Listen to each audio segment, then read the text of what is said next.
Hello everyone, आप सबका स्वागत है आपके यूट्यूब चैनल में। आज हम लोग देखेंगे कि किस तरह से डिस्प्लेसमेंट, वेलोसिटी और एक्सेलरेशन डायग्राम ड्रॉ किया जाता है। किसके लिए? Uniform acceleration. जब फॉलोअर मूव करेगा यूनिफॉर्म एक्सेलरेशन से, एंड रिटार्डेशन मतलब रिटर्न भी यूनिफॉर्म ही होना चाहिए। ठीक है, तो उस टाइम में किस तरह से हम लोग डिस्प्लेसमेंट, वेलोसिटी और एक्सेलरेशन डायग्राम ड्रॉ करते हैं, आज हम लोग वो देखते हैं। तो सबसे पहले जो हम लोग को डिस्प्लेसमेंट डायग्राम जो ड्रॉ करना होता है, उसके लिए सबसे पहला स्टेप क्या होता है कि एक हॉरिजॉन्टल लाइन ड्रॉ कर लेना, तो एक वर्टिकल लाइन ड्रॉ कर लेना। ये वर्टिकल लाइन क्या रिप्रेजेंट करना चाहिए? ये वर्टिकल लाइन रिप्रेजेंट करता है फॉलोअर का मूवमेंट, कि फॉलोअर कितना ऊपर की ओर जा रहा है। जैसे कि आप लोग एसएचएम वाला भी देखे होंगे, तो एक कांस्टेंट वेलोसिटी वाला भी देखे होंगे। तो ये जो लेंथ होता है, this length is equal to follower का मूवमेंट, कि फॉलोअर का कैम के मूवमेंट होने से, कैम जब मूव करता है तो फॉलोअर जितना ऊपर की ओर लिफ्ट होगा, फॉलोअर का जो स्टॉक होगा, वो फॉलोअर का स्टॉक आपका क्वेश्चन में गिवन होगा, वही लेंथ यहाँ पे इतना, ये डिस्टेंस होना चाहिए, वही डिस्टेंस होना चाहिए। और ये हॉरिजेंटल लाइन कितना दूर होना चाहिए, इसको आप इस तरह से बांटना है, इस तरह से बांटना है कि ये टोटल 360 डिग्री होना चाहिए। 360 डिग्री, इस 360 डिग्री कैसे होगा? जैसे ए पॉइंट से यहाँ तक, इसको बोलेंगे हम लोग आउट स्टॉक बोलते हैं। फिर ये डुअल पीरियड होता है जहाँ पे फॉलोअर का मूवमेंट नहीं हो पाता। फिर ये होता है रिटर्न स्टॉक, जहाँ पे फॉलोअर नीचे की ओर आता है। फिर अगेन ये डुअल पीरियड होता है, जितना दूर मूवमेंट नहीं हो पाता है। तो टोटल 360 को इस तरह से स्केलिंग मान करके आपको मानना है कि मान लीजिए कि 10 degree is equal to 1 centimetre, तो यहाँ 10 degree is equal to 1 centimetre. तो टोटल अगर आप देखिएगा तो यहाँ 8 पार्ट्स किया हुआ है, 8 पार्ट है तो 80 डिग्री हो गया। तो मतलब आउट स्टॉक आपका 80 डिग्री गिवन है। फिर ये जो डुअल पीरियड है वो मान लीजिए कि जितना भी दिया हो, ये मैं एग्जांपल के तौर पे बता रहा हूँ, यहाँ जितना भी डायग्राम आपको बन रहा है वो सब अभी रफली बन रहा है। तो आपको क्या करना होगा कि जो भी क्वेश्चन अगर गिवन हो, ऐसे भी आपका ये जो है, ये आपका जीयूटी के सिलेबस में नहीं मेंशन है कि आपको यूनिफॉर्म एक्सेलरेशन और रिटार्डेशन पढ़ना है या नहीं, बट हम लोगों को देखना तो है ये भी, और साइक्लोडल का भी हम लोग देखेंगे, सारा ही देख लेंगे ताकि बाद में दिक्कत ना हो। तो डोंट वरी, आप पढ़ते रहिए बस। तो यहाँ पे जो ये आउट स्टॉक गिवन होगा, ये टोटल 80 डिग्री सपोज गिवन है, तो आपको स्केलिंग मान करके एक एक सेंटीमीटर पे आपको कट करना होगा, है ना। एक एक सेंटीमीटर पे लग के यहाँ पे हमको टोटल आउट स्टॉक दिखाना होगा, फिर ये डुअल पीरियड, फिर ये रिटर्न स्टॉक, एंड फिर ये डुअल पीरियड। इसके बाद हम लोग को क्या करना है कि ए से 8 तक, मतलब ये जो 80 डिग्री हम लोग को मान लीजिए गिवन, हम एग्जांपल के तौर पे लिए हैं, जो आउट स्टॉक अपना गिवन है, इसको इवन नंबर ऑफ पार्ट्स में डिवाइड करना है। इवन नंबर ऑफ पार्ट्स में, वो आइदर आप 6 लीजिए, 7 लीजिए, 6 लीजिए, सॉरी 8 लीजिए, 10 लीजिए, 12 लीजिए, वो आप पर डिपेंड करेगा। लेकिन आपको इतना लेना है कि आपको मतलब ये कंजेस्टेड ना हो ज़्यादा। अगर आप कवर ले लीजिएगा बहुत ज़्यादा डिस्टेंस, मान लीजिए आप 16 ले लिए या 20 ले लिए, तो इससे क्या होगा कि बहुत ज़्यादा घिच पिच हो जाएगा और आप कंफ्यूज हो जाइएगा। बट ये प्रोफाइल आपको एक्यूरेट बनेगा। जितना ज़्यादा आप यहाँ नंबर्स लीजिएगा, इवन नंबर ऑफ पार्ट जितना ज़्यादा होगा उतना एक्यूरेट कर्व बनेगा। बट आपको इतना ही पार्ट्स आपको लेना है कि हम मेरा आसानी से कर्व फॉर अ रेस बने, घिच पिच ना हो। ठीक है, तो आप यहाँ पे 6 पार्ट या 8 पार्ट ले लीजिए। उसके बाद क्या कीजिए कि सारा पार्ट्स को हॉरिजेंटल लाइन, बिल्कुल इसके मतलब इसके पैरेलल लाइन, इस लाइन के बिल्कुल पैरेलल लाइन आपको ड्रॉ करते चले जाना है, टोटल लाइंस। इसके बाद ये टोटल आउट स्टॉक का हो गया। अब जो रिटर्न स्टॉक है, इसको भी 8 इक्वल पार्ट, जैसे मान लीजिए कि ये आउट स्टॉक 80 डिग्री गिवन है और ये रिटर्न स्टॉक मान लीजिए 60 डिग्री गिवन होगा, 60 डिग्री, या सपोज मैं 40 मान लेता हूँ अभी ताकि आपको आसानी होगा समझने में। तो ये अगर 40 डिग्री होगा, ठीक है 40 डिग्री, लेकिन आपको ये 80 डिग्री को 8 पार्ट्स में डिवाइड किया है, यहाँ पे आपको 40 डिग्री को भी 8 पार्ट्स में ही डिवाइड करना है। ये नंबर्स ऑफ पार्ट आप यहाँ जितना यूज़ कीजिएगा, 8 नंबर ऑफ पार्ट्स, तो यहाँ भी आपको 8 नंबर ऑफ पार्ट्स लेना होगा। यहाँ अगर आप 6 नंबर ऑफ पार्ट लीजिएगा तो यहाँ भी आपको 6 नंबर ऑफ पार्ट्स ही लेना पड़ेगा। लेकिन ये रिटर्न स्टॉक और आउट स्टॉक ऑलवेज बड़ा होता है लगभग, और रिटर्न स्टॉक आपका छोटा होगा। लेकिन जितना भी होगा आपको उसको इक्वल नंबर्स ऑफ पार्ट, जैसे कि अभी 40 डिग्री में बोला तो 40 को 8 से डिवाइड देंगे, तो 40 को 8 से डिवाइड दीजिएगा तो क्या मिलेगा आपको? 5 मिलेगा। तो यहाँ पे 5 mm पर, मतलब जैसे 10 mm बोला ना, तो यहाँ 5 पर आपको कट करना होगा, मतलब 0.5 सेंटीमीटर पे कट करके 8 पार्ट्स आपको बनाना ही होगा। ठीक है, तो जितना नंबर ऑफ पार्ट्स आप यहाँ किए हैं उतना ही नंबर ऑफ पार्ट्स आपको रिटर्न स्टॉक में भी करना होगा। उसके बाद क्या करना है, चूँकि ये यूनिफॉर्म एक्सेलरेशन और रिटार्डेशन का केस है, इसके लिए जो अगला स्टेप होता है वो होता है कि आपको एक इसका मिडिल पार्ट्स चुनना है। कौन सा पार्ट, कौन सा लाइन चुनना है, मिडिल लाइन। अगर आप इसको 8 इक्वल पार्ट्स में बांटिएगा तो इधर से आपको 5th लाइन, जैसे यहाँ 1 2 3 4th और this is 1 is 5th line, और या तो इधर से भी देखिएगा तो 5th होगा, 1 2 3 4 एंड 5th लाइन। तो 5th लाइन को सेलेक्ट कर लिए। अगर आप इसको 6 नंबर ऑफ पार्ट्स में डिवाइड कीजिएगा तो इस लेफ्ट साइड से भी 4th नंबर ऑफ पॉइंट आएगा और इधर से भी 4th नंबर ऑफ पॉइंट आएगा, लाइन आएगा। ठीक है, तो अब क्या करना है कि जो लाइन आपको मिला, इस लाइन को भी 8 इक्वल पार्ट्स में डिवाइड कर दीजिए। 8 इक्वल पार्ट्स में डिवाइड कर दीजिए। ठीक है, जितना भी मेरा ये जो लेंथ है फॉलोअर का मूवमेंट स्टॉक है, ये जितना भी गिवन होगा उसको 8 इक्वल पार्ट्स में आपको डिवाइड करना है। आप स्केल का इस्तेमाल कर सकते हैं इसमें। 8 इक्वल पार्ट्स में डिवाइड करने के बाद अब मेरा काम क्या है, अब मेरा काम क्या है कि हर एक पॉइंट को इस कॉर्नर से मिला दीजिए। हर एक पॉइंट को इस कॉर्नर से मिला दीजिए, ए कॉर्नर से हर एक पॉइंट को। ठीक है, हर एक पॉइंट को कॉर्नर से मिला दीजिए। यहाँ पे इस कॉर्नर से मिला दीजिए, हर एक पॉइंट को इस कॉर्नर से मिला दीजिए। ठीक है, अब क्या होगा कि जैसे ये वाला लाइन पॉइंट ए को हमने कॉर्नर से मिलाया, तो पॉइंट ए, ये जो लाइन गया, ये लाइन 1 पे जहाँ कट करेगा, ये जो लाइन नंबर 1 है, इसको जहाँ पे कट करेगा उसको पॉइंट आउट कर लीजिए। फिर बी लाइन को जब एक्सटेंड कर रहे थे और इधर से 2 वाला लाइन जहाँ पे इंटरसेक्ट करेगा उसको पॉइंट आउट कर लीजिए। इधर से सी वाला लाइन और इधर से 3 वाला लाइन जहाँ पे इंटरसेक्ट करेगा उसको पॉइंट आउट कर लीजिए। और इधर से ये तो डी होकर अपना सेंटर होगा। अगेन ये ई से जो गया और इधर से जो 5th वाला लाइन, इसको पॉइंट आउट कर लीजिए। एफ वाला जो लाइन गया यहाँ पे कट कर रहा है, और ये जो इधर से 6 नंबर ऑफ लाइन गया इधर कट कर रहा है, इसको पॉइंट आउट कर लीजिए। अगेन सारे लाइन को इस तरह से हम लोग करते चले जाएंगे और फिर एक ये कर्व बना देंगे। ये कर्व बना देंगे तो this one is our out stroke. तो ये अपना आउट स्टॉक का कर्व जो होगा, प्रोफाइल होगा, डिस्प्लेसमेंट कर्व अपना रेडी हो जाएगा। तो यही है अपना डिस्प्लेसमेंट कर्व। अगेन यहाँ पे डुअल पीरियड तो पता ही है आपको, हॉरिजेंटल लाइन होगा। अगेन हम लोग रिटर्न स्टॉक में भी सेम यही काम करने वाले हैं कि यहाँ से एक मिडिल वाला लाइन पहले सेलेक्ट करेंगे, मिडिल वाला लाइन सेलेक्ट करेंगे। ये भी 5th नंबर ऑफ लाइन होगा, इधर से भी और इधर से भी, राइट साइड से भी, लेफ्ट साइड से भी, क्योंकि इसको भी आपने 8 नंबर ऑफ पार्ट्स में डिवाइड किया है। अब क्या करना है कि इसको भी इक्वल नंबर्स ऑफ पार्ट्स में इधर डिवाइड कर दीजिए। ठीक है, इक्वल नंबर ऑफ पार्ट्स में डिवाइड कर दीजिए। फिर सारे को कॉर्नर से मिला दीजिए, इधर से इधर कॉर्नर, इधर से इधर कॉर्नर। फिर सबको जिस तरह से लाइन यहाँ पे मैंने चेक किया था, सेम आप यहाँ पे चेक कीजिए और ये कर्व ड्रॉ कर दीजिए। तो ये अपना डिस्प्लेसमेंट कर्व बन जाता है। ये डिस्प्लेसमेंट कर्व ही बनाना सबसे ज़्यादा आपको इम्पॉर्टेंट होगा, बाकी आपका तो वेलोसिटी और एक्सेलरेशन काफ़ी आसान हो जाता है। अब चूंकि यहाँ पे हम लोग को यूनिफॉर्म एक्सेलरेशन और रिटार्डेशन है, मतलब एक यूनिफॉर्म रेट से वेलोसिटी क्या होगा, चेंज होगा, क्योंकि एक्सेलरेशन है। यूनिफॉर्म एक्सेलरेशन अगर गिवन है, एक्सेलरेशन गिवन का होता मतलब क्या होता है, एक्सेलरेशन का मतलब होता है rate of change of velocity. Acceleration का मतलब क्या होता है, rate of change of velocity. मतलब वेलोसिटी एक फिक्स टाइम पर चेंज हो रहा है, वेरी हो रहा है कॉन्स्टेंटली, मतलब एक यूनिफॉर्म रेट से वेरी कर रहा है वेलोसिटी, तभी तो हम लोग यूनिफॉर्म एक्सेलरेशन बोलेंगे। इसीलिए ये वेलोसिटी क्या हो रहा है, इस तरह से वेरी कर रहा है। फिर यहाँ पे जैसे ही पिक पॉइंट पर पहुँचेगा फिर वो रिटर्न होगा और फिर फॉलोअर का मूवमेंट यहाँ पे 0 हो जाएगा। जब डुअल पीरियड आएगा तो फॉलोअर नहीं घूमेगा।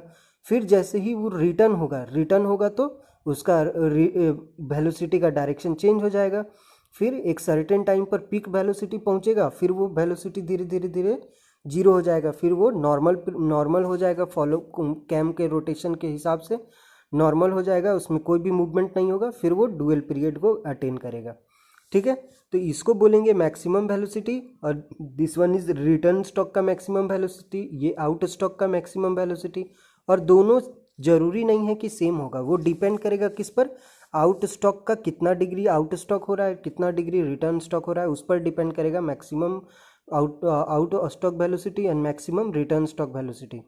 ठीक है, अगेन अगर आप देखिएगा एक्सेलरेशन डायग्राम, तो एक्सेलरेशन डायग्राम भी ठीक ऐसे ही होता है कि जैसे यहाँ तो कांस्टेंट है, एक्सेलरेशन डायग्राम कांस्टेंट दिया हुआ है, तो कांस्टेंट का तो आपको पता ही है कि सडन यहाँ राइज कराना है, फिर ये कांस्टेंट रहेगा, फिर जैसे ही मिड पॉइंट पर पहुंचेगा आउट स्टॉक का मिड पॉइंट, ये लाइन क्या दिखाता है, आउट स्टॉक यहाँ से यहाँ तक है उसका मिड पॉइंट है, तो यहाँ तक ये पहुंचेगा कॉन्स्टेंटली, फिर वो सीधा नेगेटिव में आ जाएगा, कांस्टेंट इस तरह से जीरो होगा। ठीक है, तो ये तो आपको आसान हो गया। फिर ये रिटर्न स्टॉक में भी पहले रिटर्न नेगेटिव डायरेक्शन की ओर होगा, फिर जा करके पॉजिटिव होके तब जीरो पहुंचेगा। फिर ये डुअल पीरियड, होप आप समझ गए होंगे। अब इसका हम लोग ज़्यादा इसमें आपको दिमाग लगाने की ज़रूरत नहीं है, बस आपको समझना है कि किस तरह से डायग्राम ड्रॉ हो रहा है। ठीक है, डायग्राम ड्रॉ हो रहा है। अब हम लोग इसमें देख लेते हैं कि किस तरह से हम लोग इसका फॉर्मूला वगैरह निकालते हैं। तो ये सबसे पहले हम लोग का देखते हैं कि आउट स्टॉक डिग्री दिया हुआ है, ये रिटर्न स्टॉक डिग्री दिया हुआ है, और angular displacement of cam during out stroke and return stroke angular displacement दिया हुआ है। ठीक है, किसका, फॉलोवर का। ओमेगा क्या है, एंगुलर वेलोसिटी ऑफ कैम है, कैम का एंगुलर वेलोसिटी है। तो हम लोग क्या करेंगे कि पहले हम लोग टाइम निकालेंगे, आउट स्टॉक टाइम निकालेंगे। तो आउट स्टॉक टाइम किसके बराबर होगा, तो आउट स्टॉक का एंगुलर वेलोसिटी को डिवाइड करेंगे आउट स्टॉक का एंगुलर डिस्प्लेसमेंट को, कि कितना मूवमेंट हो रहा है, एंगल कितना मूवमेंट हो रहा है, वो एंगुलर डिस्प्लेसमेंट को डिवाइड करेंगे किससे, एंगुलर वेलोसिटी से। Then we get total time required for a out stroke. तो टोटल हम लोग को आउट स्टॉक में कितना समय लगेगा ये पता चल जाएगा। ठीक है, तो T naught is equal to theta naught by omega हो जाएगा। Theta naught by omega, theta naught क्या होगा, टोटल आउट स्टॉक जो एंगुलर डिस्प्लेसमेंट हुआ है उसको डिवाइड करेंगे किससे, एंगुलर वेलोसिटी से, तो total time for out stroke आ जाएगा। अब अगर रिटर्न स्टॉक का टाइम चाहिए तो रिटर्न स्टॉक का angular displacement divided by angular velocity करेंगे, angular displacement divided by angular velocity. ठीक है, उसके बाद अगर हम लोग को वेलोसिटी चाहिए, क्या, मीन वेलोसिटी चाहिए, तो इसके लिए क्या करेंगे, मीन वेलोसिटी चाहिए किसके लिए, आउट स्टॉक के लिए, तो क्या करेंगे, S divided by T not. अब बताइए ये एस क्या है, एस है फॉलोवर का मैक्सिमम स्टॉक। जैसे अगर हम लोग इसमें बात करेंगे तो दिस वन इज एस, जो फॉलोवर जितना दूर मूव करेगा ये वाला जो पोर्शन है, this one is our stock, यही तो है एस, तो ये एस वही है। ठीक है, स्टॉक। तो अगर हम लोग को मीन वेलोसिटी चाहिए तो टोटल स्टॉक को अगर हम लोग डिवाइड कर देंगे टाइम से तो वेलोसिटी निकल जाएगा। तो टोटल स्टॉक को डिवाइड कर दिए किससे, टाइम से, आउट स्टॉक टाइम। और अगर हम लोग को रिटर्न स्टॉक का वेलोसिटी चाहिए तो एस को डिवाइड करेंगे किससे, टी आर से। टी आर मतलब ये वाला टाइम, रिटर्न स्टॉक का टाइम से डिवाइड करेंगे। तो ये तो हो गया हम लोग को किस तरह से हम लोग इसका वेलोसिटी निकाले। अब उसको थोड़ा सा और एक्सप्लेन करेंगे कि टी आर और टी नॉट को किस तरह से रिप्लेस करेंगे। देखते हैं, since the maximum velocity of the follower is equal to twice the mean velocity. Mean velocity निकालना सीख गए कि mean velocity stroke divided by time होता है, आउट स्टॉक का टाइम से डिवाइड करेंगे तो स्टॉक वेलोसिटी का मीन वेलोसिटी आ जाएगा, स्टॉक आउट स्टॉक का मीन वेलोसिटी आ जाएगा। और अगर उसको टी आर मतलब रिटर्न टाइम से डिवाइड करेंगे तो ये मीन वेलोसिटी आएगा रिटर्न स्टॉक का।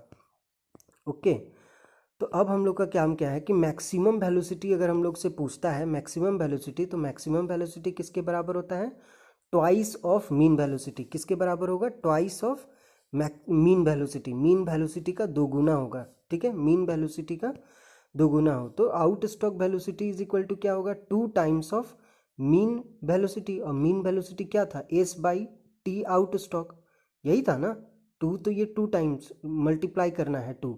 और out stock out mean velocity for out stock क्या था, S divided by T not. अब टी नॉट को हम लोग क्या लिखे थे, तो देखिए यहाँ पे टी नॉट को हम लोग लिखे थे theta naught divided by omega. तो यहाँ पे हम लोग इसको हम लोग क्या लिख सकते हैं, theta naught divided by omega, omega ऊपर चला गया।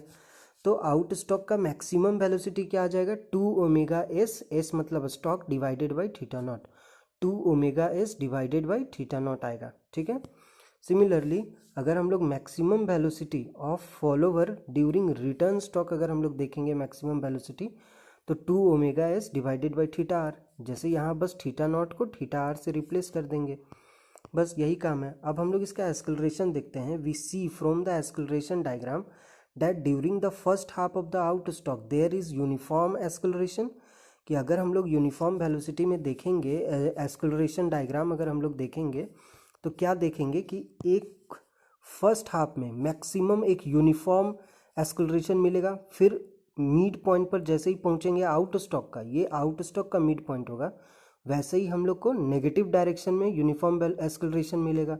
सिमिलरली इसका रिटर्न स्टॉक में भी उसी प्रकार होगा कि 50% वो मूव करेगा और उधर हम लोग को मैक्सिमम मिलेगा। तो वही बोल रहा है कि we see from the acceleration diagram that during the first half of the out stroke there is a uniform acceleration and during the second half of the out stock there is a uniform retardation. Thus the maximum velocity of the follower is reached after the time. तो इसीलिए maximum velocity of follower, maximum velocity follower का कब मिलेगा? जब हम लोग mid point पर होंगे, जब एक्सेलरेशन एकदम पीक पॉइंट पर होगा, है ना, mid point of the out stock. जब आउट स्टॉक का मिड पॉइंट होगा तो टोटल टाइम जो हम लोग को लग रहा है आउट स्टॉक में वो टी नॉट लग रहा है। तो टी नॉट को अगर 2 से डिवाइड करेंगे तो मिड पॉइंट मिलेगा आउट स्टॉक का, तो इतना टाइम पे हम लोग को मिलेगा मैक्सिमम वेलोसिटी। और अगर रिटर्न स्टॉक में हम लोग देखेंगे तो टी रिटर्निंग टाइम को अगर 2 से डिवाइड करेंगे तो उस टाइम हम लोग को मिलेगा मैक्सिमम वेलोसिटी। ठीक है, तो यही दोनों केस में हम लोग को मैक्सिमम वेलोसिटी मिल रहा है। तो maximum acceleration of the follower during out stroke, तो मैक्सिमम एक्सेलरेशन क्या होगा फॉलोवर का आउट स्टॉक के टाइम पे और रिटर्न स्टॉक के टाइम पे, वो देख लेते हैं।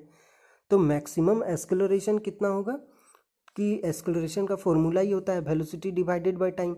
वो वेलोसिटी जहाँ पे मैक्सिमम वेलोसिटी होगा और जिस टाइम पे मैक्सिमम वेलोसिटी होगा उससे डिवाइड कर देंगे। तो मैक्सिमम वेलोसिटी आउट स्टॉक में कब होता है? थीटा नॉट बाई 2, मतलब टी नॉट बाई 2 पर टोटल आउट स्टॉक का टाइम को अगर 2 से डिवाइड करेंगे तो मैक्सिमम वेलोसिटी होगा। तो मैक्सिमम एक्सेलरेशन आउट स्टॉक का निकालने के लिए आउट स्टॉक वेलोसिटी को टी नॉट डिवाइडेड बाई 2 करना होगा। और यहाँ वेलोसिटी तो हम लोग निकाल चुके हैं, 2 omega S by theta not होता है, 2 omega S by theta not. और यहाँ पे जो ये 2 है, ये 2 यहाँ उठ करके आ जाएगा, ऊपर में चला जाएगा, और ये टी नॉट यहाँ टी नॉट है। अब टी नॉट के बदले हम लोग और क्या यूज़ कर सकते हैं? टी नॉट के बदले तो आप एकदम स्टार्टिंग में जब इसका डेरिवेशन देख रहे थे उस टाइम में आपने किया था क्या है कि T naught is equal to theta naught divided by 2, sorry theta naught divided by, बोलिए, तो टी जो होगा, टाइम जो होगा वो किसके बराबर हो जाएगा? आप यहाँ देख लीजिए कि टाइम जो है आउट स्टॉक का तो theta naught divided by omega था। ठीक है, टाइम निकालने के लिए कि angular displacement divided by angular velocity था। तो यहाँ पर भी हम लोग वही लगा दिए। तो यहाँ से ये एक ओमेगा नीचे आएगा, इसके बदले ये टी नॉट के बदले एक थीटा नॉट आएगा नीचे, तो थीटा नॉट का स्क्वायर हो जाएगा, और एक ओमेगा आएगा जो ऊपर चला जाएगा, तो यहाँ ओमेगा स्क्वायर हो जाएगा, और ये 2 और 2 4 हो गया। तो फाइनली हम लोग आउट स्टॉक एक्सेलरेशन कितना आ जाएगा? 4 omega square S divided by theta not का स्क्वायर। ओके, तो सिमिलरली जो maximum acceleration of the follower during return stroke, अगर रिटर्न स्टॉक में हम लोग देखेंगे तो मैक्सिमम एक्सेलरेशन कितना होगा?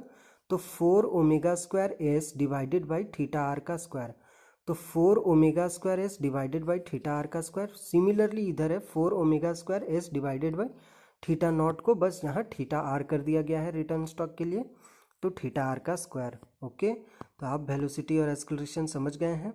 अब थोड़ा सा मैं साइक्लोडल के बारे में भी बता देता हूँ ताकि आपको समझने में थोड़ी आसानी होगी, लेकिन ये सिलेबस में नहीं है। आप बिल्कुल निश्चिंत होकर बस वीडियो को समझिए और सुनिए। ठीक है, पहले हम लोग साइक्लोडल के बारे में जानते हैं कि साइक्लोडल मोशन हम लोग को मिलता कैसे है। साइक्लोडल मोशन कैसे मिलता है? मेरे पास मान लीजिए एक मेरे पास क्या है, एक सर्कल है, मेरे पास एक सर्कल है। ठीक है, अगर हम लोग इस सर्कल में क्या करें कि एक हॉरिजेंटल पाथ है हमारे पास। अब इस सर्कल में क्या करेंगे कि हम लोग इस पर एक पॉइंट बना देते हैं, यहाँ पे एक पॉइंट बना देते हैं। चलिए मैं इसको ग्रीन से दिखाता हूँ ताकि आपको आसानी हो समझने में। तो यहाँ पे एक पॉइंट बना दिए यहाँ पे। ठीक है, अब क्या करना है कि इसको यहाँ पे रोल घुमा दीजिए, इसको यहाँ पे रोल कर दीजिए। तो ये क्या होगा, धीरे धीरे आगे की ओर मूव करेगा, और ये पॉइंट जिधर जिधर जा रहा है उस पॉइंट को ट्रेस कर दीजिए। तो वो एक पॉइंट पर क्या होगा कि पहले वो आएगा नीचे की ओर, फिर जैसे ही टच करेगा फिर वो इस तरफ से पॉइंट उठता चला जाएगा आगे की ओर। तो पहले वो नीचे की ओर आएगा, फिर यहाँ से इस तरह से उठते चला जाएगा, फिर इस तरह से आ जाएगा इधर, है ना। तो ये जो पाथ ट्रेस करेगा, अगर एक मेरे पास सर्कल में एक सर्कल है हमारे पास, और सर्कल में कोई पॉइंट अगर हम लोग फिक्स कर देते हैं, कोई पॉइंट अगर इसको फिक्स कर देते हैं और उसका पाथ जिस प्रकार से उसको रोल, लेकिन ये एक कंडीशन बोला गया है कि ये जो सर्कल जो रोल करेगा ना प्लेन सरफेस में, इसमें स्लिपिंग नहीं होना चाहिए। क्या नहीं होना चाहिए? स्लिपिंग, स्लिप नहीं होना चाहिए। ये नहीं कि ये प्योर रोलिंग का केस होना चाहिए, आपको इस बात का ध्यान रखना होगा। अगर प्योर रोलिंग का केस है, अगर स्लिपिंग नहीं होगा, तो जो पाथ ट्रेस करेगा ना ये पॉइंट, वो पॉइंट को हम लोग बोलेंगे साइक्लोडल कर्व, साइक्लोडल कर्व। ओके, है ना। तो अभी हम लोग देखेंगे कि साइक्लोडल कर्व इसका बन रहा है, किस प्रकार से इसका साइक्लोडल कर्व बन रहा है। तो सबसे पहले हम लोग देखेंगे कि इसका जब हम लोग यहाँ पे the displacement and velocity acceleration diagram when the follower move with a cycloidal motion, मतलब फॉलोवर का मूवमेंट किधर से हो रहा है? साइक्लोडल मोशन में हो रहा है। तब हम लोग किस प्रकार से ड्रॉ करेंगे? देखिए यहाँ पे पहले जो हॉरिजेंटल लाइन खींचा गया, ये हॉरिजेंटल लाइन क्या रिप्रेजेंट कर रहा है मैं वो बता देना चाहता हूँ कि ये हॉरिजेंटल लाइन सिर्फ आपका आउट स्टॉक को रिप्रेजेंट कर रहा है। यहाँ पे डुअल पीरियड और जो रिटर्न स्टॉक और अगेन जो डुअल पीरियड होता है उसको नहीं बताया गया है, ठीक है। यहाँ सिर्फ आउट स्टॉक बताया गया है। फिर यहाँ पे जैसा कर्व बना है, पहले तो डुअल इधर से स्ट्रेट लाइन हो जाएगा, फिर रिटर्न स्टॉक सिमिलर यही पाथ को फॉलो करेगा, बस उसका डायरेक्शन उलट जाएगा, सेम पाथ, इसीलिए इसको जूम करके सिर्फ आउट स्टॉक बताया हूँ, ठीक है। तो सबसे पहले ये जो सर्कल आपको ड्रॉ करना है, ये सर्कल का रेडियस क्या होगा? तो ये सर्कल का रेडियस होगा, जैसे फॉलोवर का मूवमेंट होता है तो स्टॉक एस मिलता है, तो टोटल एस को डिवाइड करना है किससे? 2 पाई से। व्हाट इज 2 पाई? 2 पाई का मतलब है 360 डिग्री। 360 डिग्री मतलब कैम का 360 डिग्री रोटेशन होने से स्टॉक का मूवमेंट, फॉलोवर का मूवमेंट कितना पॉसिबल है? एस है। तो इसीलिए एस को डिवाइड करेंगे किससे? 2 पाई से, और जो रेडियस आएगा इसको रेडियस मान करके हम लोग ये सर्कल ड्रॉ करेंगे। ये सर्कल का रेडियस क्या हो जाएगा? S divided by 2 pi. S मतलब जो स्टॉक गिवन होगा उसको 2 पाई से डिवाइड करेंगे और ये सर्कल ड्रॉ करेंगे, ये सर्कल ड्रॉ करेंगे। ओके, ये सर्कल को ड्रॉ करने के बाद अब हम लोग को क्या करना है? हम लोगों को काम क्या है कि एक पॉइंट को फिक्स करना है। हम लोगों ने सबसे पहले इस सर्कल को बना लिया। सर्कल को बनाने के बाद इसको पहले इवन नंबर ऑफ पार्ट्स में डिवाइड कर देते हैं। सर्कल का सेंटर यहाँ पे है, इसको इवन नंबर ऑफ पार्ट्स में डिवाइड कर देते हैं। 1 2 3 4 5 एंड 6, इसको इवन नंबर ऑफ पार्ट्स में डिवाइड कर दिए। जैसे ही ये इवन नंबर ऑफ पार्ट्स में डिवाइड हो गया है, तो ये हॉरिजेंटल लाइन को भी हम लोग इवन नंबर ऑफ पार्ट्स में, ये टोटल क्या है? आउट स्टॉक है, तो जो भी आउट स्टॉक गिवन होगा उसको हम लोग एक लाइन में रिप्रेजेंट करेंगे। मान लीजिए वो 80 डिग्री या 90 डिग्री या 100 डिग्री दिया हो, तो उसको इक्वल नंबर ऑफ पार्ट्स में डिवाइड करेंगे, बट याद रहना है कि वो इवन नंबर होना चाहिए। तो इधर इवन नंबर है, हम लोग 6 पार्ट डिवाइड करेंगे। जितना भी सर्कल को 6 पार्ट में डिवाइड किए, तो आपको यहाँ भी 6 पार्ट ही डिवाइड करना है, ज़्यादा नहीं होना चाहिए। सर्कल को 6 पार्ट में डिवाइड किए तो इसको भी 6 पार्ट, इसको सर्कल को अगर 8 नंबर ऑफ पार्ट्स में डिवाइड किए तो इधर भी 8 नंबर ऑफ पार्ट्स में डिवाइड करना होगा।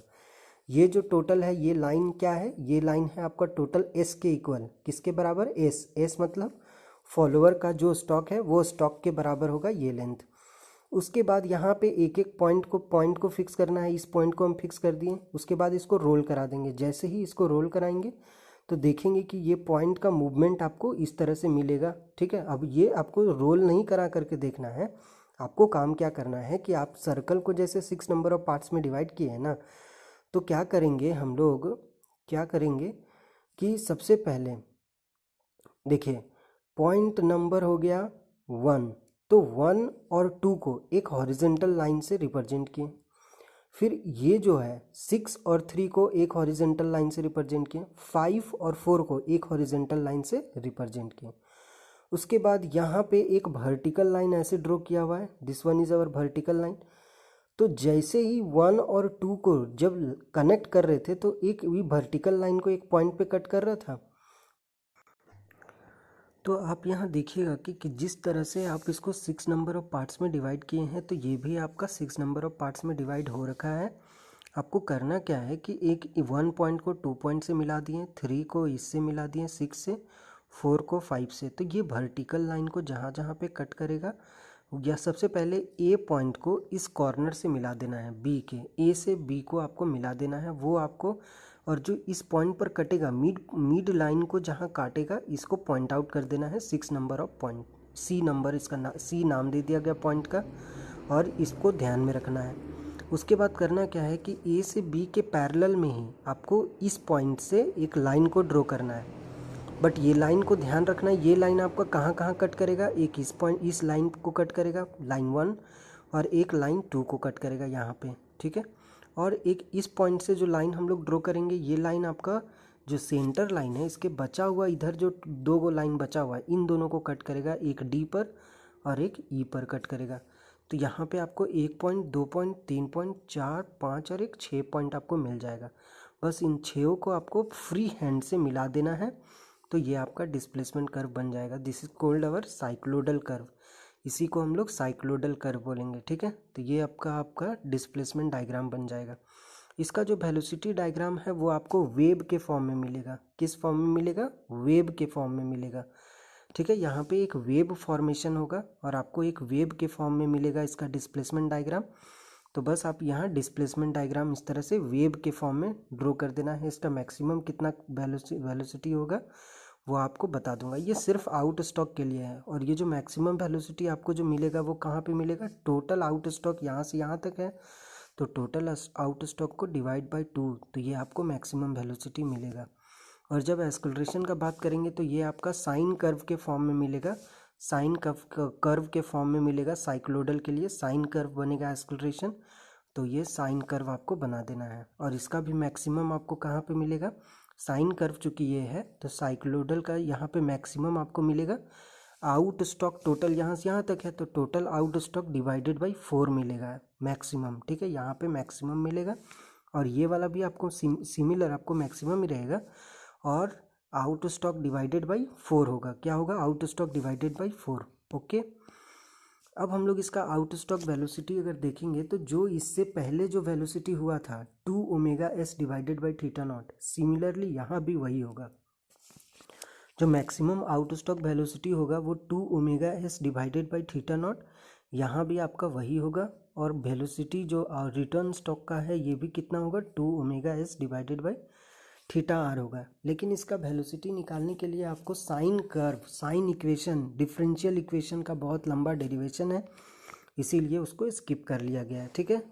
और ये आपका काम का चीज़ नहीं है, बस आपको फॉर्मूला रिमाइंड रखना है। इनफैक्ट उन जितना भी और भी हम लोग जो कर्व देखे हैं वेलोसिटी डायग्राम एसएचएम वगैरह के लिए भी, उनका भी आपको डेरिवेशन इंपॉर्टेंट नहीं है, सिर्फ आपको कर्व और ये डायग्राम इंपॉर्टेंट है, और किस तरह बन रहा है आपको मेमोराइज करना होगा, ओके। अब अगर एक्सेलरेशन आप देखिएगा तो एक्सेलरेशन का फॉर्मूला हो जाएगा 2 पाई omega square S divided by theta not square, और रिटर्न स्टॉक के लिए 2 पाई omega square S divided by theta naught को थीटा आर से रिप्लेस कर देंगे हम लोग, 1 थीटा आर का स्क्वायर हो जाएगा, ओके। तो ये आउट स्टॉक एक्सेलरेशन और ये रिटर्न स्टॉक एक्सेलरेशन होगा। आज के लिए इतना ही। नेक्स्ट वीडियो में, नेक्स्ट क्लास में हम लोग देखेंगे कि कैम का प्रोफाइल किस तरह से ड्रॉ करते हैं, ठीक है। कैम प्रोफाइल ड्रॉ करना सीखेंगे, okay. Thank you, thanks for the listening as always. God bless you all, stay at home, keep learning.